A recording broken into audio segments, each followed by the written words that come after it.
Welcome to the podcast by Mata. I'm your host, Joe Mata. And today we have someone from the adult industry. And if you are a fan of the adult industry, I'm sure you know who our guest is. Please welcome to the show, Lexy Bandera. How we doing? Hi, I'm good. How are you? Oh, I'm doing well, doing well. Glad you could be with us today. Thank you for having me. You're welcome. Hey, how did you come up with your stage name? How did I come up with my stage name? Actually, whenever I first got into the industry, whenever I was coming up with my stage name, my agent at the time had told me the original name that I came up with was too close to my real name. I don't even remember what the first one was. It was like Anna something or whatever. Okay. But yeah, can you hear me okay? Yes, yes. Okay, cool. Yeah, it was like Anna something, or I don't really even remember, but he told me I couldn't use that one, so I was like, okay, fine. So I just thought it was something like really quick. I was like, the Lexi, that sounds cute. It's easy. It's like it's a short and sweet to the point. And then Bandera, whenever I came up with Bandera, that's actually one of like the little suburb towns in San Antonio. And whenever I was living in San Antonio at the time, so I was just trying to think of something like really quick so I could like start camming and everything because I started off doing cam before I started doing porn. Okay. So that's kind of like how that had kind of like started up. So before that, like we knew it, and I was just like, okay, Banderas, that's got a nice drink to it. I don't think I've ever heard of anybody try to use something like that before. Okay. So it's like I liked it and it sucked. So, Okay. but then again, I always get the comment like if people ask me if I'm related to like Antonio Banderas. And I'm just like, yeah, totally, sure, yeah, because it's totally my real name too. Yeah. Okay. All right. Now, you got into camming. How did you get actually involved into the porn part of it? And then tell us about your first experience. Whenever I've gotten into porn and camming, I've only done camming literally a week longer. If like yeah, not, if not maybe like not even a full week longer before I started doing porn. Like I'd reached out to a recruiter, and the recruiter had directed me to my agent at the time, Okay. and then he had told me like he was like he was confident that I would make money in the adult industry and everything, but he's like I want to have you start off like try camming first. So I tried camming for like a week, like no, actually more like 4 days.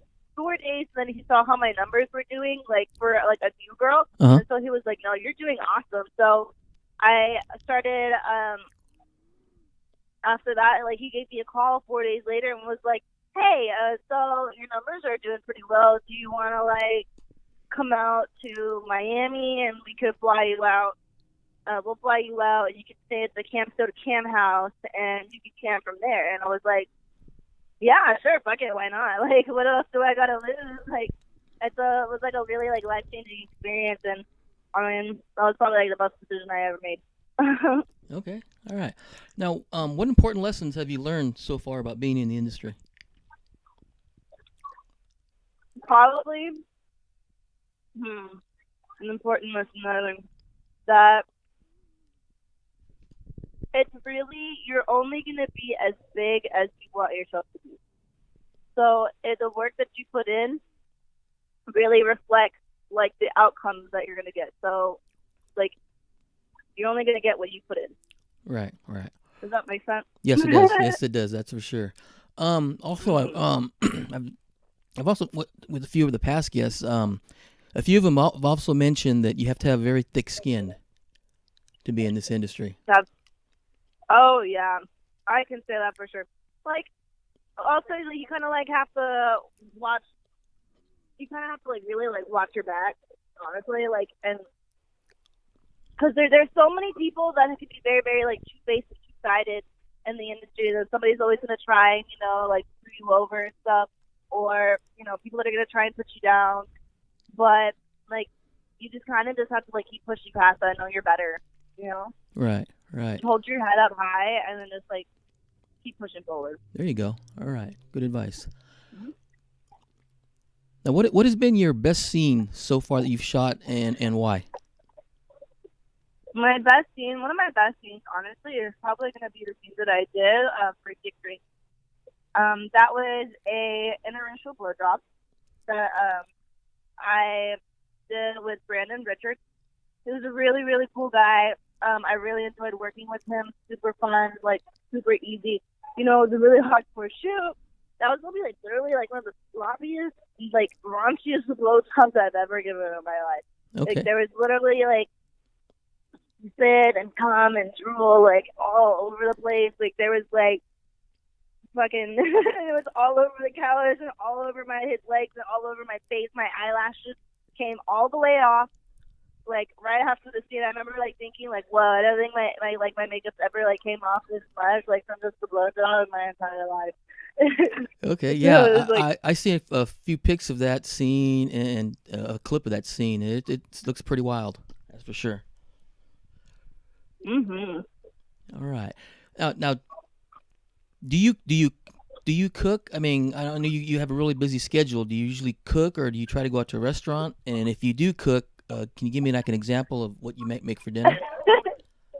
Well, I don't really like. Honestly, I'll be honest. I don't really cook that often.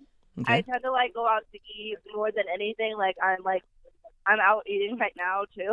okay, okay, But if I do cook, then I try to like be really like simple and easy. Just do like chicken with vegetables or like some sort of like um vegetable stir fry. okay, It's because like I try not to make it like too complicated. okay. And I like a lot of grilled chicken. If I make anything, it's more than likely grilled chicken. Yeah, yeah. Grilled chicken's definitely really, really good. Oh yeah, it's lean. I don't try to like intake too much red meat anymore. Okay, Honestly, because it'll make me sick. okay, all right. Um, Now, does play in your personal life ever feel like work? Hmm? I'm sorry. Does play in your personal life ever feel like work? Playing in my personal life. Yeah, like does since your industry, your line of work, so when it involves in your personal life, does it ever feel like work sometimes, or are you able to separate differentiate? I think I'm able to like separate the two pretty easily. Like I know whenever work is work, and whenever like when to draw the line between like work and personal life. So whatever I do in my personal life, sometimes I think like in my personal life, like if I'm funking in my personal life, and I'm just like wow, like I really wish I was able to catch this on camera because this would make great content right now. You know, I'm Yeah. just like God Okay. damn it, I was like wasted. All right. Now, do you have any guilty pleasures? You know, like a TV show or song that you really really like? Guilty put like a song. Yeah, like a song you like, or TV show that you constantly like to watch. Oh, I love American Horror Story. Okay. I love American Horror Story. And the Supervillains, they're actually a local band that's in Orlando, Florida. They're my favorite like ska reggae band. Okay. They're really cool. They're really cool group. Like you should check them out. They're like really mellow, but also kind of like very like upbeat. And I don't want to say like poppy, but they kind of have like a little pop twist to it. Okay. They also cover like one of my favorite songs, "Careless Whisper" by George Michael. Uh-huh. And like that's like literally the only song that I'll ever play. "Careless Whisper" by George Michael. Okay. All right. Rest in peace. All right. That's a good song for sure. Hmm. Do you have Oh a, yeah. do you have a hobby that might surprise your fans that most people would not know about? Actually, I remember I used to play roller derby back in the day. Okay. Like, it's a really big up in Austin, Texas, and I would do that whenever I was living in Corpus Christi. Mm-hmm. I was part of like a small local derby team, and like our team, honestly, like they fucking wrecked shop, dude. Like I kicked ass so much in derby, but that's like one of my like favorite like pastimes. I also in one of my scenes that I did with Mofos, my first annual scene that I did with Mofos, I wore the skates that I used to play derby in all the time. So that's kind of like a little fun fact if you watch that scene. Like those are like literally what I grew up wearing and I play derby in all the time.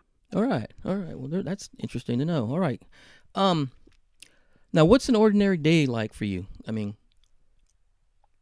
what's an ordinary day like in the life of Lexy Bandera? An ordinary day. Oh, the ordinary day in the life of Lexi. I get up in the morning. I'll usually make some breakfast. More than likely a bowl of cereal. We're going back to that guilty pleasure thing. Mm-hmm. Cereal. I love cereal. Primarily like Honey Nut Cheerios or Reese's Puffs. Okay. like those are like my top two. Okay. So I'll make cereal. I used to work out a lot. I'm not gonna lie, I have been slacking a little bit, but I'm trying to get back on the game with that. Go work out, get some fresh air, go enjoy the day. Whenever I'm in South Florida, I like to just try and go explore and see what's around. Especially because I'm from South Texas, so going and seeing new places and learning my area is really big to me.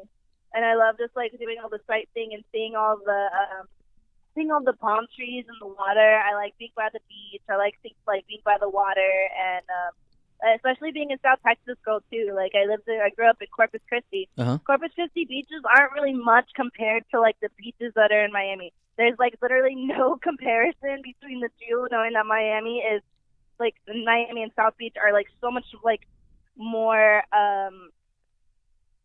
they're a lot better and it's more abundant than Okay. All right. a lot more lively. Yeah. Okay. Yeah, and a lot cleaner. But no, I'm not even gonna lie. But it's I love going to the beach and actually seeing what a real beach is supposed to look like. Right. And enjoying the view. I like enjoying the little things. Yeah. Okay. All right. Now, do you get recognized in real life? And if so, do you have any funny stories or interactions with fans? Actually, whenever I was at AVN, funny story. I had just gone to the hotel. The event hadn't even started yet. My agent and I were hanging out, and he went to go take another one of his girls to the restroom. Mm-hmm. And then he comes back, and he's like, "Hey, Lexi." So he's like, "I need you to come follow me for a second." And I'd been drinking a little bit, so I was a little tipsy. So I was like, "Okay, cool, what's going on?" So we go, and then he's telling me as we're walking back towards the restrooms again that a fan had recognized me from his Snapchat, and I was like, "Oh my God, you're with Lexy Bandera." He's like, "I just saw you on his Snapchat," and he was like, "Yeah, she's chilling at our little spot right now." He's like, "I'll go bring her over." And so the guy actually works at the Hard Rock, and then he recognized me on his Snapchat and my Snapchat, and then he went and my agent brought me over to go and meet him, and he's a really cool guy. That was one of my first kind of fan encounters like that. Okay. Because I try to stay a little on the low and everything, but or just kind of keep to myself. Right. But I thought that was really cool. He had asked to meet me, and I thought it was so cool. So it's yeah, let's take a picture together. So Yeah. he was a really sweet guy. All right. Well, good to hear. Yeah, that's what I try to preach on this show. For the fans, it's if you see, say you see Lexi, or you saw Janet Jameson, or you saw Asa Akira, just walk up to him. I saw Asa Akira. Yeah, Riley Reid, Mrs. Singe. Yeah, I mean, if you see them out in the street, just you walk up to them just like a regular person, and don't act all crazy. Oh yeah, exactly. If you treat them like a regular person. If there's a fan that wants to meet me or anything, then go ahead by all means. I just come up and just say what's up. I'm not gonna be all all sorts of creeped out oh my God, who are you? You can't let me recognize me. Go away. Yeah. As long as if they approach it. I get a lot of people. Huh? Yeah, I get a lot of people. I said I get a lot of people on my Snapchat. I'll open up my Snapchat from time to time, them telling me wow, you seem you're actually a really cool person in real life. And I was exactly how I act on my Snapchat is how I am in real life. I try not to be fake to everybody or try to put on a facade. Right. To the public or anything. Yeah. I just want to try and be as real as possible. There's a lot of people that see a really goofy side of me, but that's because that's how I am 90% of the time. Exactly. And that's. But I also have that little sexy slutty side that comes out too. Right. And that's me all the time too. But it all just kind of meshes together into big one right. goofy but slutty Lexi. There you go. Okay. Yeah, and like I said, just if you see Lexi, just don't act all crazy. Walk up to her, and you'll get a positive response. You get an autograph, your picture, and then go about your merry way, and then you'll have your little memory For for sure. life. Mhm. Now, By what all means, please tell me hi. I love exactly? whenever people recognize me. There we go. Now, do you have Mhm. any? What advice would you give someone, say, if they're wanting to get into the industry? I'm sorry. What advice would you give somebody if they wanted to get into the industry? What advice would I give somebody wanting to get into the adult industry? Yes. The internet is a beautiful, beautiful thing. If it weren't for the internet, I probably wouldn't have made this, to where I am today. Network yourself as best as you can. Put yourself out there. Interact with your fans. Make connections. Don't be afraid to try new things and meet new people, because you're not going to get anywhere if you're just kind of just expecting people to just approach you. You have to be the one to take the initiative and want to go out there and talk to people, meet people. You know, Yeah. so that would probably be my best piece of advice is just really put yourself out there. There you go. That is definitely some good advice there from Lexy Bandera. Mhm. Where can your fans find you on social media if they wanted to follow you? Yeah, of course. Um, I always try to push people follow my Twitter, follow my Snapchat. Those are the ones I'm most active on. I also have Instagram, but I'll be honest, I don't really use my Instagram too often. Um, my Twitter is at Lexy Bandera, just at LexyBandera, and my Snapchat handle is Lexy.Bandera21, Lexy.Bandera21.